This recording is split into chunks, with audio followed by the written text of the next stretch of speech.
Hey everyone, welcome to IFS. I am Akash, your faculty for economics. और आज के session में हम डिस्कस करने वाले हैं इंडियन इकोनॉमिक्स से जुड़े मिथ के बारे में। कई सारे एस्पिरेंट को ये लगता है कि इंडियन इकोनॉमिक्स सेक्शन काफ़ी ज़्यादा वास्ट है और हमें इसके प्रिपरेशन के लिए लगभग अच्छा खासा समय चाहिए और हमें इंटायर 1 ईयर के करंट अफेयर्स को कवर करना पड़ेगा, तब जाकर हम इन सेक्शन को टैकल कर पाएंगे। तो आज हम उसी तरह के कुछ मिथ के बारे में डिस्कस करेंगे और साथ ही साथ हम ये भी समझने की कोशिश करेंगे कि कितना ज़्यादा इंपॉर्टेंट है हमारे एग्जामिनेशन पॉइंट ऑफ व्यू से, UGC net examination point of view से हमारे लिए इंडियन इकोनॉमी का सेक्शन। ठीक है, तो फटाफट से सेशन को स्टार्ट करते हैं और ध्यान से समझने की कोशिश करेंगे। ठीक है, अगर मैं बात करता हूं इंडियन इकोनॉमी के सिलेबस के बारे में तो आपको देखकर लगेगा काफ़ी ज़्यादा वास्ट है।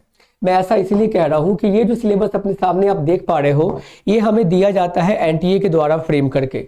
जो आप देख रहे हो इकोनॉमिक ग्रोथ इन इंडिया, उसके पैटर्न एंड स्ट्रक्चर, उसके बाद देखिए एग्रीकल्चर के पैटर्न, साथ ही साथ इंडस्ट्री के पैटर्न, सर्विस के पैटर्न, फिर रूरल डेवलपमेंट गवर्नमेंट क्या कर रही है, कैसी इनिशिएटिव ले रही है, इसे लेकर गवर्नमेंट ने कैसे पॉलिसीज फ्रेम किए हैं, है ना, तमाम तरह की चीज़ें। अर्बन डेवलपमेंट है, वहाँ पे क्या चैलेंजेस है, वहाँ के लिए कैसी पॉलिसीज है, साथ ही साथ इंफ्रास्ट्रक्चर डेवलपमेंट की बात होगी, यहाँ पे लैंड रिफॉर्म्स के बारे में पूछा जाएगा, फिर central state financial relationship and then poverty, inequality and unemployment. और देखकर लगता है कि ओवरऑल तो इकोनॉमी को कवर कर ही लिया गया है, इसीलिए मुझे इंटायर सेक्शंस को डिटेल वे में कवर करना पड़ेगा। बट माइंड यू, हमें यूपीएससी के ऑप्शनल इकोनॉमिक्स के पेपर को नहीं लिखना है, हमें यूजीसी नेट एग्जामिनेशन के एमसीक्यू बेस्ड क्वेश्चंस को टैकल करना है। इसीलिए हमारा अप्रोच, हमारा तरीका बिल्कुल डिफरेंट होना चाहिए और एनटीए भी आपसे डिफरेंट अप्रोच की डिमांड करती है। और आपको ये अप्रोच पता कैसे चलता है, इस तरह के किस तरह के सवाल आपसे पूछे जाएंगे, नेचर ऑफ क्वेश्चंस क्या रहने वाले हैं, वो आपको पता कैसे चलता है जब आप प्रीवियस ईयर क्वेश्चंस को प्रैक्टिस करते हो, जब आप प्रीवियस ईयर क्वेश्चंस को एनालाइज करते हो। बिना उसे एनालाइज किए, लोगों से बस सुनकर या फिर सिलेबस को देखकर अगर आप डर जाओगे और आप एग्जामिनेशन में जाओगे इसे केवल स्किप करके, तो माइंड यू आप ऐसी गलती ना करें, क्योंकि आपको पता है कंपटीशन काफ़ी ज़्यादा टफ है और हम इस कॉम्पिटिटिव माहौल में किसी भी यूनिट को स्किप करना अफोर्ड नहीं कर सकते, चाहे वो इंडियन इकोनॉमी का सेक्शन हो, चाहे वो मैथमेटिकल इकोनॉमिक्स का सेक्शन हो, या फिर हमारे स्टैट्स एंड इकोनोमेट्रिक्स का ही सेक्शन क्यों ना हो। बात समझ में आ रही है? और मैं कभी कभी बताऊं तो आप जाकर एनालाइज करोगे तो आपको किसी न किसी ईयर में 15 से 20 क्वेश्चन केवल इसी सेक्शन से देखने को मिल जाता है। जो आप मार्क्स के बेसिस पे कैलकुलेट करते हो तो लगभग 30 से 40 मार्क्स आपको इसी यूनिट से देखने को मिलता है। तो आप सोचिए, अगर आप इसे टैकल नहीं कर रहे, आप इसे स्किप करके एग्जामिनेशन में जा रहे हो, तो आप इतने मार्क्स को लूज कर रहे हो। और अगर आप इतने मार्क्स को लूज कर रहे हो तो आप सोचिए आपकी रैंकिंग कहाँ पे होने वाली है, आपकी पोजीशन कहाँ पे होने वाली है, आप कट ऑफ मार्क्स से कितना दूर हो सकते हो अगर आप इन सारे चीज़ों को करके जा रहे हो केवल इस मैथ के ऊपर। तो फिर करना क्या है? अगर ये मैथ है तो पढ़ना क्या है इंडियन इकोनॉमी के सेक्शन में, तो वो समझेंगे। और आप देखिए अपने स्क्रीन पे आपको क्या दिखाई दे रहा है। आपने प्रीवियस स्लाइड पे देखा, लंबे चौड़े वहाँ पे सिलेबस गिवन थे जो हमें एनटीए के द्वारा फ्रेम किए करके दिए जाते हैं। लेकिन अगर आप थोड़ा स्मार्ट स्टडी करोगे, क्वेश्चन को प्रैक्टिस करोगे, प्रीवियस ईयर क्वेश्चंस को, और आप ट्रेंड को समझोगे कि इस पर्टिकुलर सेक्शन से किस तरह के सवाल पूछे जाते हैं, तो माइंड यू सबसे पहले आप ध्यान में रखोगे क्या? Indian census. ऐसा कोई साल नहीं होगा एनटीए के एग्जामिनेशन में जब इंडियन सेंसस से आपसे सवाल नहीं पूछे गए। हालांकि हमारे जो इस बार की सेंसस है जो 2021 में आ जानी चाहिए थी, वो कोविड-19 पैंडेमिक की वजह से डिलेड हुई है। बात समझ में आ रही है? और आने वाला सेंसस भी हमारा डिजिटल सेंसस होने वाला है। ठीक है, बट स्टिल अभी तक आपसे जो सवाल पूछे गए हैं वो 2011 के सेंसस से पूछे गए हैं और मैंने काफ़ी डिटेल्ड वे में कवर किया है सेंसस को, कहाँ से सेक्शन से सवाल आपसे पूछे जाएंगे, किस सेक्शन से क्वेश्चन टारगेट किए जाते हैं और सेंसस हमारे लिए कितना इंपॉर्टेंट है और क्यों। बात समझ में आ रही है? आप अगर जाके आईएफएस के प्लेलिस्ट में देखोगे इंडियन इकोनॉमी वाले सेक्शन में, तो आपको सेंसस के ऊपर 2 वीडियो डेडिकेटेड देखने को मिलेंगे, जहां पे हमने पहले पार्ट में समझा है सेंसस हमारे लिए क्यों इंपॉर्टेंट है, और दूसरे पॉइंट में समझा है हमने दूसरे पार्ट में की पॉइंटर्स फ्रॉम सेंसस 2011, जहां से क्वेश्चन हमेशा अराइज होते हैं। आप अगर जाकर उसे देखते हो, वहां से आप की नोट्स बनाने की कोशिश करते हैं, तो आप इस सेक्शन को भी काफी अच्छे तरीके से टैकल कर सकते हैं। बात समझ में आ रही है? जैसे कि मोस्ट अर्बनाइज्ड स्टेट स्टेट कौन सा है भारत में, लीस्ट कौन सी है, फिर मोस्ट अर्बनाइज्ड आपकी वो कहते हैं ना कि यूनियन टेरिटरी कौन है, लीस्ट कौन सी है, ठीक है। तो वो तमाम तरह के क्वेश्चन आपके इंडियन सेंसस से ही पूछे जाते हैं, ठीक है। चलिए आगे देखते हैं।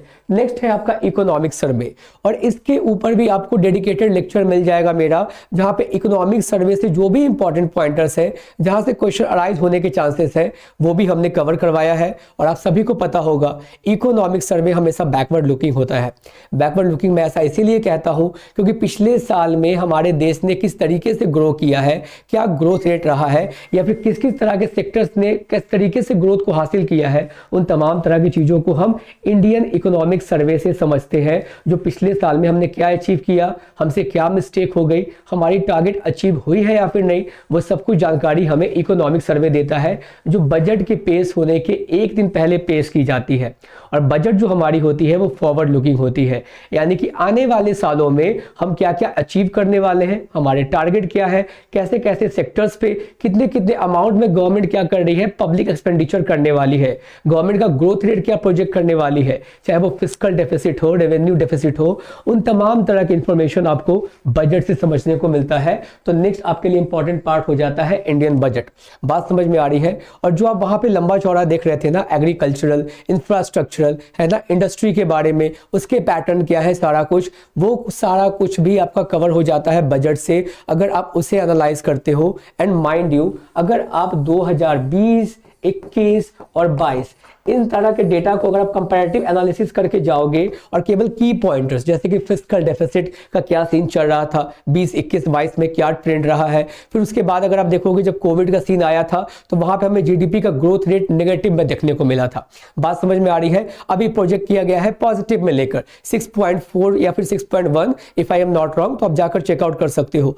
तो इस तरह के क्वेश्चंस आपसे पूछे जाते हैं और केवल आपको ट्रेंड एनालिसिस करना है। एग्रीकल्चरल सेक्टर में कैसा ग्रोथ रेट रहा है इन तीनों सालों में, उसके बाद इंडस्ट्रियल सेक्टर में कैसा ग्रोथ रेट रहा है, क्या ट्रेंड रही है, हमें सर्विस सेक्टर में किस तरह का ग्रोथ रेट देखने को मिला है, और उसके बाद सारे सेक्टर का कंट्रीब्यूशन कितना है हमारे जीडीपी में। बात समझ में आ रही है। इस तरीके से अगर आप एनालिसिस करके पढ़ाई करोगे, छोटे छोटे की नोट्स को प्रिपेयर करोगे, तो महज आपको एग्जामिनेशन के पहले केवल रिवीजन की जरूरत पड़ेगी और इंडियन इकोनॉमी के सेक्शन को आप आसानी से टैकल कर सकते हो। और काफी इजी क्वेश्चन होता है यहाँ से, बस आपको चीजों को याद रखना पड़ता है।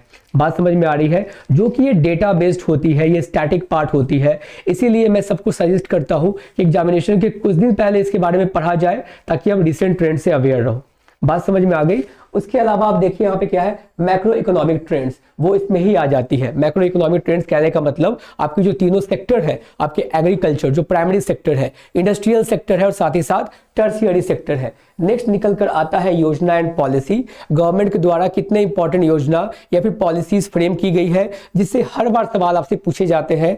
जब आप प्रीवियस ईयर क्वेश्चन को सॉल्व करोगे तो आपको पता चलेगा कौन सी वैसे पॉलिसीज है एंड योजना है जो बार बार रिपीट होती है आपके एग्जामिनेशन में। और जितने भी इंपॉर्टेंट पॉलिसीज और योजना निकल कर आती है, जिस पॉलिसीज में चेंज किए गए हैं गवर्नमेंट के द्वारा या जिस पॉलिसीज को खत्म कर दिया गया है, बात समझ में आ रही है, वैसे योजना को खत्म कर दिया गया है, वो सब कुछ के बारे में आपको पता चल जाता है। उसके बाद सेंट्रल स्टेट फाइनेंशियल रिलेशनशिप, ठीक है, सेंटर और स्टेट के बीच में किस तरीके से बंटवारा होता है रिसोर्सेज का, है ना। उसके बाद आप फाइनेंस कमीशन के बारे में पढ़ते हो, अभी के करंट फाइनेंस कमीशन के चेयरमैन कौन है या फिर पहले कौन रहे थे, ठीक है। इस तरह की चीजें आपसे पूछी जाती है। एफआरबीएम के बारे में पढ़ते हो आप, फिस्कल रिस्पांसिबिलिटी के बारे में, इससे भी सवाल आपसे पूछे जाते हैं जो हम फाइनेंस कमीशन के सेक्शन में ही कवर कर लेते हैं।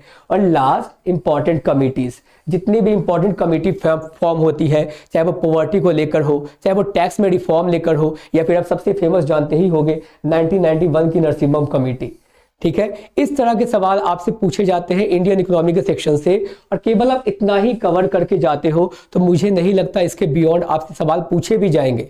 केवल आपका माइंडसेट क्लियर होना चाहिए, राइट चीजों पे आप अप्रोच लगाओ, स्पेसिफिक चीजों को पढ़ो, लेकिन काफी अच्छे तरीके से पढ़ो कि उसके इर्द गिर्द का भी सवाल आए। और अगर आप श्योर नहीं भी हो प्रॉपर तरीके से तो आप कैलकुलेटिव गेस ले सको। बात समझ में आ रही है। तो ये होता है अप्रोच वैसे चीजों को टैकल करने का, वैसे सेक्शन को टैकल करने का जिसे लेकर मार्केट में काफी ज्यादा मिथ होती है और स्टूडेंट के बीच में भी काफी ज्यादा मिथ होती है, और उस मिथ के चक्कर में वो चीजों को स्किप करके चले जाते हैं, जो गलती हमें नहीं दोहरानी है। बात समझ में आ गई। तो ये आप देख सकते हो, ये रहा आपका एनटीए का सिलेबस, ठीक है। और ये रहा वर्सेस ये, जो चीज़ें आपको कवर करनी है, और अगर आप इन चीज़ों को अच्छे तरीके से कवर करके जाते हो तो कोई क्वेश्चन नहीं छोड़ सकता। हालांकि कुछ question out of the box होते हैं, लेकिन वैसे क्वेश्चंस में भी अगर आपने इन चीज़ों की प्रिपरेशन की है ना अच्छे तरीके से, तो वैसे क्वेश्चन में भी आप कैलकुलेटिव गेस ले पाओगे, जहां पे आप 60 to 70% श्योर हो सकते हो कि आपने आंसर सही मार्क किया है। और वैसे भी नेगेटिव मार्किंग है नहीं, तो हमें रिस्क लेने से घबराना कैसा।